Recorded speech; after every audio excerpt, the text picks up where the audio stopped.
Ya, perkenalkan nama saya Cahyadi Suryanugraha. Pada kesempatan kali ini saya akan melakukan presentasi mengenai evaluasi tengah semester manajemen proyek perangkat lunak dari kelas B. Mengenai KAK yang saya buat adalah mengenai marketplace yang bernama Projectkin.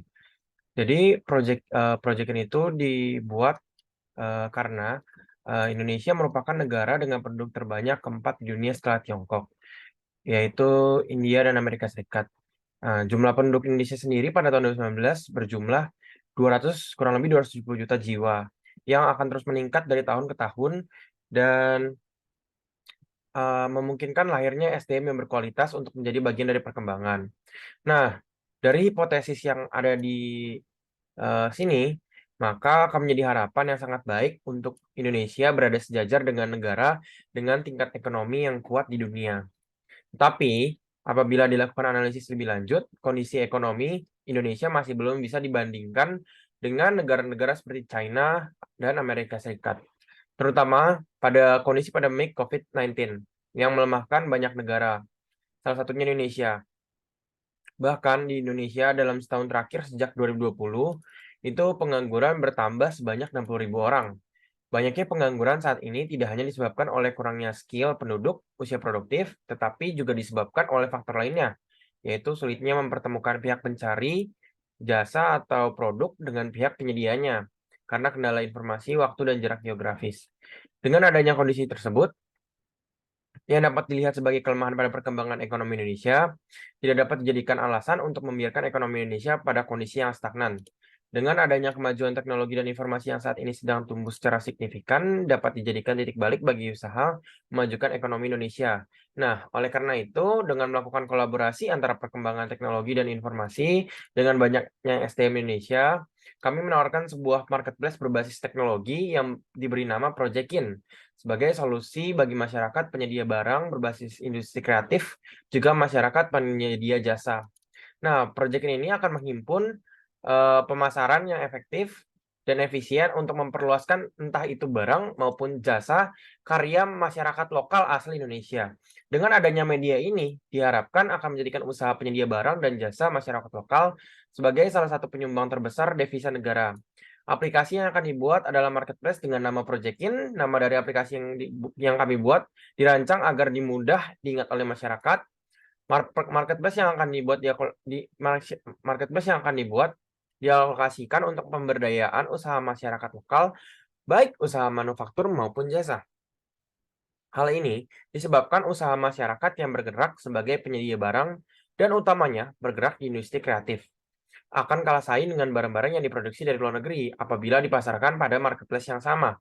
Apabila dilihat dari kualitas barang produksi masyarakat lokal, pada dasarnya memiliki nilai yang sama atau bahkan lebih baik dari barang produksi luar negeri.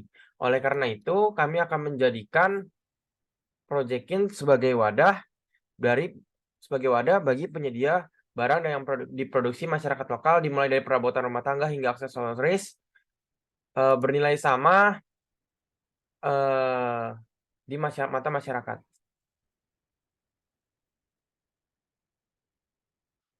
Selain itu, Projectkin juga akan mewadai usaha dari penyedia jasa yang ada di tempat masyarakat. Jasa yang akan dibasarkan tidak terbatas pada jasa-jasa modern saja, tetapi mencakup seluruh jasa di masyarakat.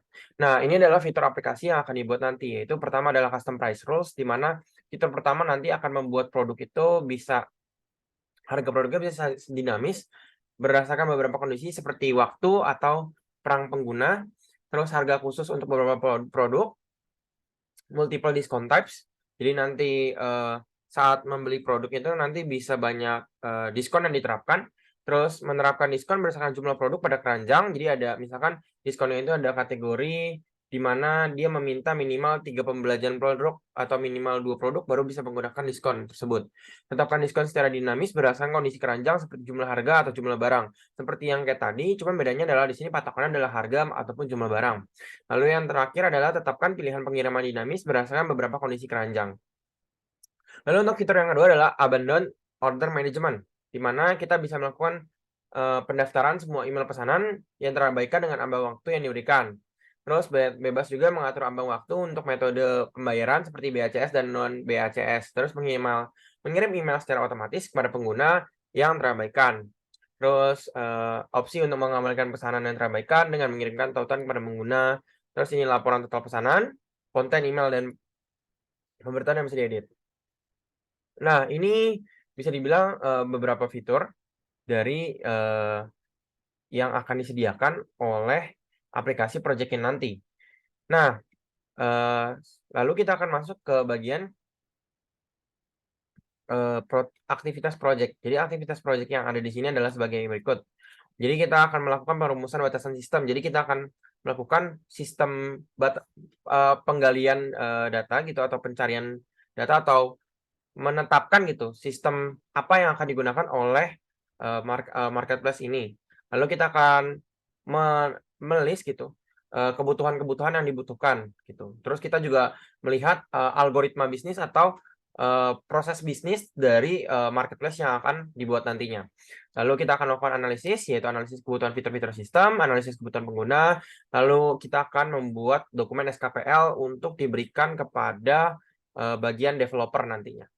Nah, setelah kita melakukan analisis sistem planning, kita akan melakukan desain, yaitu desain arsitektur sistem. Jadi kita akan menentukan arsitektur sistem apa yang akan digunakan, terus metode dan strateginya bagaimana. Lalu kita akan melakukan skenario-nya juga, kita akan membuat skenario sistemnya. Terus kita membuat antarmukanya, ini nanti digunakan sebagai acuan untuk penggunaan implementasi dari front end-nya sendiri. Lalu ada desain database system dan desain keamanan sistem, karena ini merupakan yang bersifat transaksional, jadi harus bersifat secure dan inilah gunanya desain keamanan sistem. Lalu ada development, yaitu melakukan implementasi arsitektur sistem, implementasi front end, back end, integrasi sistem dan quality assurance. Jadi ini untuk menjamin gitu ya, apa yang sudah dibuat itu sudah memenuhi standar-standar yang telah ditentukan tadi. Lalu kita akan melakukan testing terhadap stakeholder terlebih dahulu, lalu kita akan testing terhadap pengguna, lalu setelah testing tersebut kita menemukan bug, kita akan melakukan perbaikan di sini. Lalu yang terakhir adalah penyempurnaan sistem. Lalu tahap aktivitas terakhir yang akan kita lakukan adalah launching. Jadi kita akan melakukan konfigurasi, peluncuran, dan pelatihan terhadap pengguna sistem. Lalu setelah semua selesai, kita akan melakukan pembuatan laporan akhir. Nah, ini ada prototipe desainnya. Nah, ini ada Project-in yang saya bilang tadi. Kenapa ini P melambangkan identitas dari Project-in, warna biru melambangkan harapan untuk kesejahteraan, Cogwheel melambangkan tujuan Project-in yaitu menggerakkan roda perekonomian, rounded font melambangkan fleksibilitas, dinamisme, dan adaptabilitas dari Project-in. Nah, ini mungkin bagian awal. Di sini ada bagian pesanan, kategori, komunitas, home, dan profile. Nah, dari profile sendiri nanti akan ada wishlist dan ini adalah bagian promosi dari banner-banner yang ada. Nah, ini bagian kita login, terus ini bagian mencari, ini bagian untuk wishlist-nya di sini. Di sini untuk masukkan card, ini bagian penjelasan, ini sistem untuk melakukan chat terhadap si penjual. Lalu ini adalah komunitas di mana review-review dari atau semacam mungkin yang lebih terkenal itu adalah InstaFeed, mungkin seperti itu. Nah, ini adalah work breakdown strukturnya ya dari tadi yang aktivitas yang dilakukan. Jadi ini ada aplikasi Project-in, planning, analisis, design, and development, testing, dan launching. Dan ini di planning kita akan melakukan perumusan batasan sistem, kelebihan awal, dan sebagainya. Nah, ini adalah jangka waktu yang akan dilakukan pada project CAC ini, yaitu di mana planning akan terdiri 1 minggu, lalu analisis 2 minggu, desain selama 3 minggu, development sebanyak 5 minggu, lalu testing sebanyak 2 minggu, dan launching 1 minggu. Nah, ini adalah perencanaan pembiayaan yang sudah didesain oleh saya untuk aplikasi ini, di mana perencanaan ini terdiri dari perencanaan, analisis, desain, pengembangan, pengujian, peluncuran, di mana total dari perencanaan biayanya sendiri itu mencapai 334.625.000. Lalu ini adalah estimasi biayanya. Di sini kita membutuhkan kurang lebih project manager, sistem analis, UI UX designer, database engineer, backend developer, front end, network, dan quality assurance. Nah, di mana di sini totalnya mencapai 196.125.000. Dan kita akan masuk ke hardware di mana development server dan production server. Nah, development server ini digunakan untuk melakukan develop dan production server adalah digunakan untuk memaintain aplikasi yang telah jadi, yang telah sustain. Makanya di sini harganya jauh lebih mahal karena kita membutuhkan server yang lebih kuat pastinya dibandingkan development server. Lalu ada yang namanya software, di sini adalah project management software subscription, di mana itu nanti digunakan untuk mengelola tas-tas yang ada, sehingga itu nanti baik dari semua staff ataupun worker-nya itu bisa dengan mudah melakukan perbaikan tas atau melihat tas yang telah diberikan. Lalu di sini ada license yang akan digunakan untuk oleh UI dan maupun front end untuk melakukan melakukan prototyping atau mendesain sebuah antarmuka gitu. Dan ini domain dan hosting kenapa 3 tahun? Karena kita minimal sebagai sebuah perusahaan atau sebagai sebuah aplikasi harus mempunyai jangka waktu selama 3 tahun ke depan gitu. Makanya di sini kita akan menggunakan domain dan hostingnya selama 3 tahun. Lalu ini kertas HVS untuk digunakan untuk pelaporan dan berbagai macam administrasinya. Lalu ini training, transport ini akan diadakan sebanyak 1 minggu sekali. Jadi kita akan mengadakan pertemuan untuk seluruh staff gitu, seluruh worker di sini untuk melakukan pertemuan minimal seminggu sekali. Makanya di sini ada 14 karena kita terdiri dari penjadwalan project tadi adalah 14 minggu. Kalau kita hitung di sini 14 minggu, maka akan terjadi 14 kali transport, di mana setiap transport itu setiap orang itu akan dibiayai sebesar 50.000.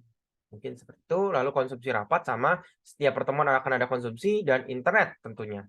Yaitu per bulan ada 4 bulan dan ini adalah biayanya. Lalu ini adalah estimasi cadangan. Jadi estimasi cadangan dari masing-masing per minggunya.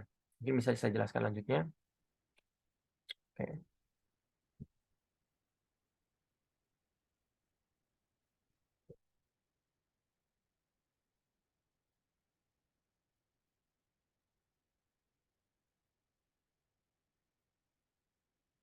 Nah, lalu ini adalah untuk penganggarannya. Nah, dari sini kita bisa lihat biayanya masing-masing untuk staff.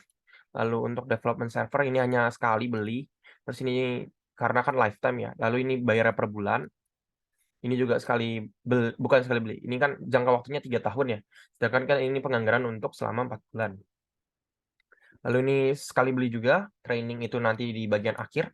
Lalu ada transport, ini kalau kita lihat setiap minggu. Lalu ada internet juga setiap bulan. Nah, ini adalah bagian dari estimasi biaya cadangan dari biaya estimasi per setiap minggunya.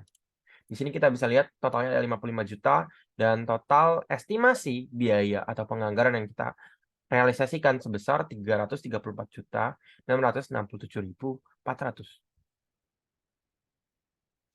Nah, mungkin demikian untuk budgeting, lalu di sini ada kurva S untuk pengendalian proyek. Nah, dari sini kita bisa lihat bahwa setiap minggunya ada minimal 2% dari biaya yang akan dikeluarkan. Dengan biaya paling banyak itu akan dikeluarkan pada minggu ke-7 karena minggu ke-7 merupakan minggu awal-awal dari pengembangan eee aplikasinya. Maka karena ini pengembangan pasti biaya yang dikeluarkan adalah semakin besar. Mungkin itu saja untuk, presentasi, saya dari tugas untuk evaluasi tengah semester, manajemen manajemen proyek perangkat lunak kelas B. Terima kasih.